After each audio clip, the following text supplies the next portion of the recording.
Hey guys, welcome or welcome back to my page, Fearfully and Wonderfully Made. I'm Mia. If you're new here, be sure to subscribe and make sure notifications are on. I post 2 videos a week, one on Wednesday and one on Friday. Today, we'll be discussing how to be slow to speak. I've done a few videos now on communication, being quick to listen, and I really just want to dive into how to be slow to speak.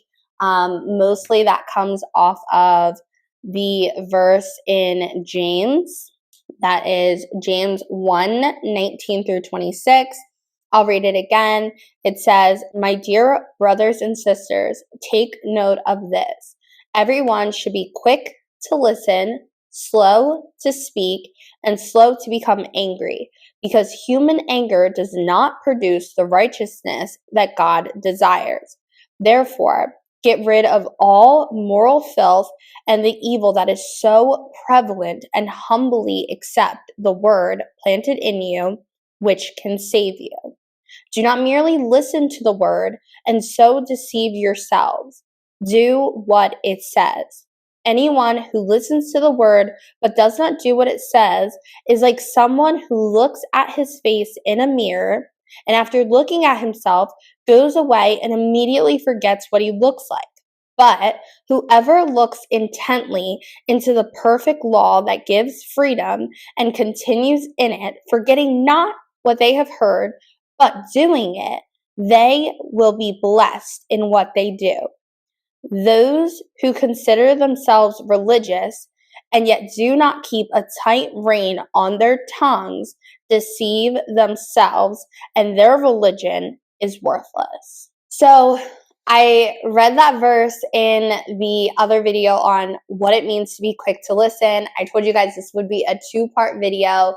So in this video, we will focus primarily on what does it actually mean to be slow to speak. I feel like it's very easy to say, control your tongue, tame the tongue, watch what you say. But in actuality, how do we practice that? What does that look like in a practical way? So the first way to apply this in your relationships is to think before you speak. Duh. Now, maybe you are like my husband, who came into a marriage thinking, I'm in my home, I should be able to relax. I shouldn't have to think about what's coming out of my mouth. Like, it should just be whatever. And honestly, I have found that this is a very common belief that people have. So if this is something that you think or you feel, or even if it's subconscious and you don't even realize that you're thinking it, just be cognizant that every word that comes out of your mouth, you will have to take account for to God. You have to explain why you said everything. And I just felt like it. I don't know. You let me know what God's going to say about that. So my encouragement to you guys is think before you speak. If you have nothing nice to say, don't say anything at all. And if you're not sure, don't say it. With that being said, the second way to be slow to speak is to ask the person that you're talking to, is this a good time to talk? You want to be curating a safe environment for you to communicate. If your partner or your friend or whoever is already upset, or they're busy or distracted or whatever, and you're trying to have a deep conversation with them, our goal is to encourage vulnerability in relationships. And it's not going to feel encouraging if you just start talking about someone and sharing your life with them and they were too busy or too angry or too tired to listen to you, and then the conversation digresses, they don't remember what you said, they weren't listening. Whatever the case scenario is, you want to make sure that not only on their part are they asking you, is now a good time to talk or whatever, but that you're also taking that step when you're sharing to ask them, hey, is now a good time to have this conversation? Some people do not do well having conversations right before bed, whereas in other relationships, people prefer having conversations right before they go to bed. It really just depends on you and your partner and your relationship and what works best for you guys. So this is a very important step as far as getting to know each other, is every time you want to have a serious conversation, being sure to ask the other person and just to create that environment. So before we move on, I will just add 3 caveats. Number 1 is, when you ask them, is now a good time? Be prepared for a no. Number 2, be cognizant of when they're saying yes, when they're saying no.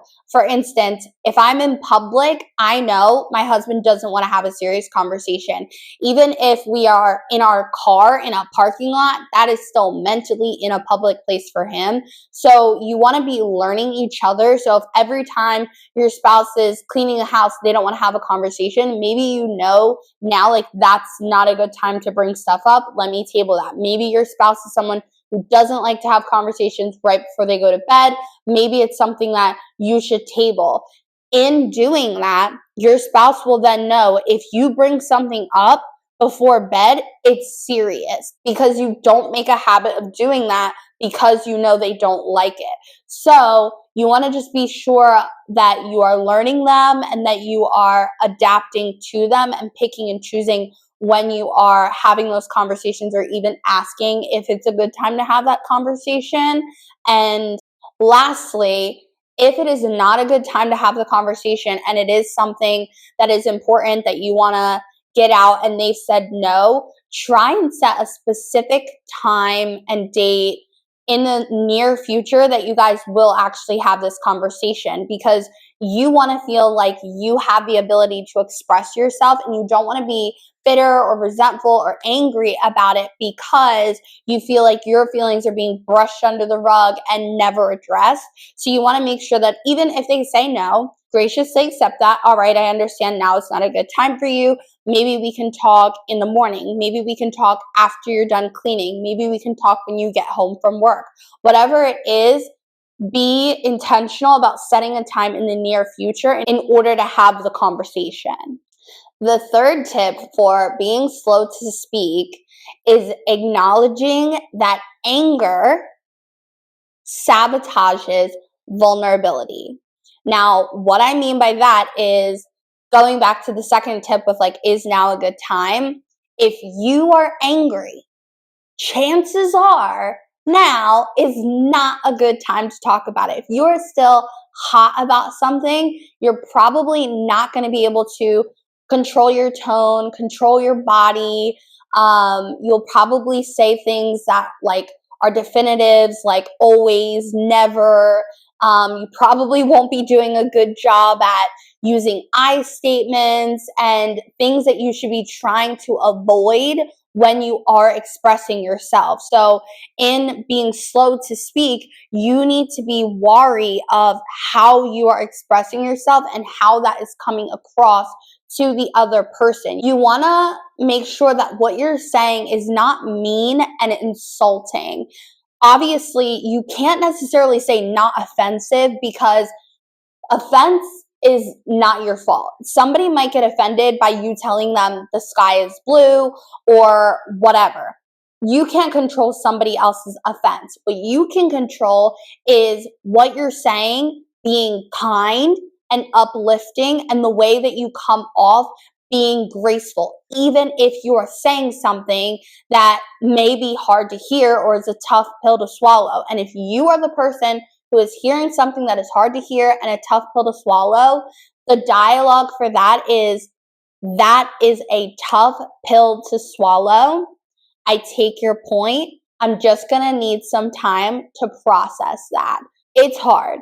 And on both ends, you want to be slow to speak. You want to be delicate in your conversations, and you don't want to be brutal with each other. You don't want to be hurting each other and insulting each other and putting each other down, because what does that do then for the overall relationship?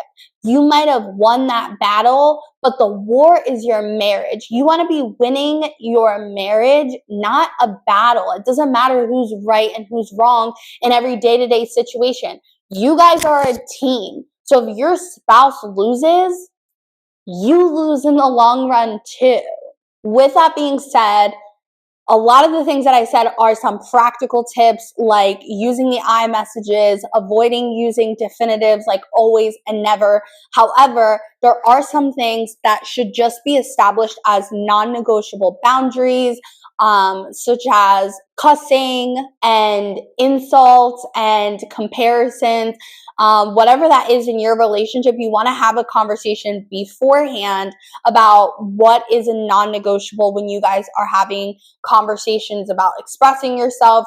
You don't want to be saying things that are not uplifting. If you want to tell your spouse that you would prefer something, that is where you can practice saying the same thing in a positive way. Like if you feel like your spouse is being careless, maybe tell them that you would prefer if they were more thoughtful rather than saying you are careless. You want to just have predetermined boundaries in your relationship around what you're saying, around taking breaks. If somebody does break a non-negotiable, maybe it's at like, all right, you're cussing, like, let's take a 5-minute break so that we can calm down and continue the conversation. If it happens again, let's take a 15-minute break, or whatever it is in your relationship. You just want to have predetermined boundaries and non-negotiables in your relationship with your spouse. The fourth way to be slow to speak is once you've worked through all of those things, you want to be being as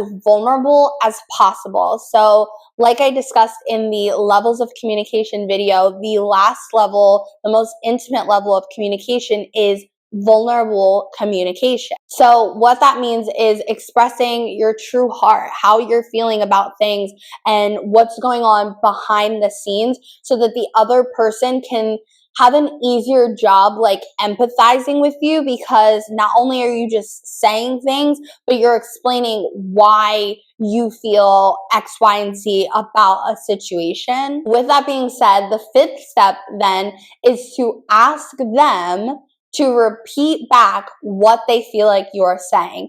This step is vital because on the receiving end, you should be inherently repeating back what you're hearing from the other person if you are actively listening. However, as a speaker, if you are being slow to speak and you've worked through all these things, you've waited your turn, it's been days, you finally got something out, you just want to make sure before you leave that conversation that you guys are still on the same page and that there wasn't anything that was misconstrued or misunderstood.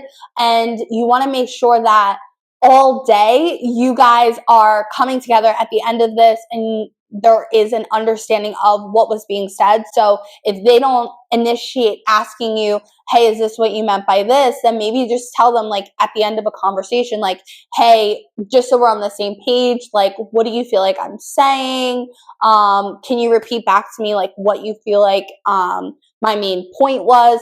Whatever your dialogue is, you just want to make sure before you wrap up a conversation that you guys are on the same page and that they took away what you were trying to relate to them. I know I'm a talker, so for me, that dialogue would be on the line along the lines of, I know I have said a lot. Why don't you try repeating back like what you feel like is the main point? With that being said, if they didn't get your point, don't get angry.